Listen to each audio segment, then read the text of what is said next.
Hello friends, আজকে আমি আপনাদের আলু পরোটা বানিয়ে দেখাবো। এই স্টাফ পরোটা তৈরি করতে গিয়ে অনেক সময় পুর বেরিয়ে যায়, আবার অনেক সময় পরোটা মোটাও হয়ে যায়।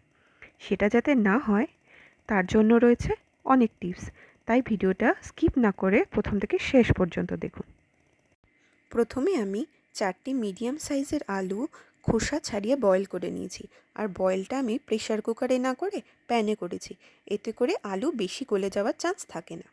এরপর পেঁয়াজ কুচি, লঙ্কা কুচি, গরম মশলা গুঁড়ো, ভাজা মশলার গুঁড়ো, লাল লঙ্কার গুঁড়ো, নুন আর কসুরি মেথি সব উপকরণগুলো একসঙ্গে সেদ্ধ আলুর সঙ্গে ভালোভাবে মিশিয়ে নিতে হবে। আপনারা চাইলে সেদ্ধ আলুটাকে গ্রেটারে গ্রেট করে নেবেন, এতে মাখাটাও অনেক স্মুথ হয়। এরপর একটা পাত্রে পরিমাণ মতন আটা, 1 টেবিল চামচ তেল আর সামান্য পরিমাণ নুন দিয়ে ভালো করে মিশিয়ে রুম টেম্পারেচারে রাখা জল দিয়ে মেখে 30 মিনিটের জন্য ঢাকা চাপা দিয়ে রেখেছিলাম।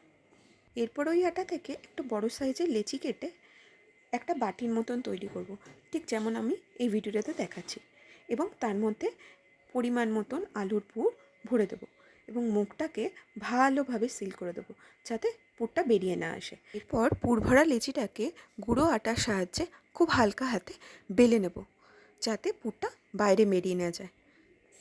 দেখো কি সুন্দর গোল বেলা হয়েছে, আর পুরটাও কিন্তু বাইরে বেরোয়নি। এবার একটা প্যান ভালো করে গরম করে নিয়ে তাতে পরোটাটা দিয়ে দেবো এবং এপিট ওপিট ভালো করে ভেজে নেব। পরোটাটা ভাজার সময় আমরা ফ্লেমটাকে মিডিয়াম ফ্লেমে রাখবো, এতে পরোটাটা কাঁচা থাকার ভয় থাকবে না। পরোটাটা দু পিঠ হালকা সেঁকা হয়ে গেলে মাখন, ঘি বা সাদা তেল দিয়ে আবার ভালো করে লালচে করে দু পিঠটা ভালো করে ভেজে নেবে। নিন, তৈরি হয়ে গেছে আলুর পরোটা। গরম গরম রায়তা আর আচারের সঙ্গে সার্ভ করুন, এতে করে মর্নিং ব্রেকফাস্টটা কিন্তু একেবারে জমে যাবে।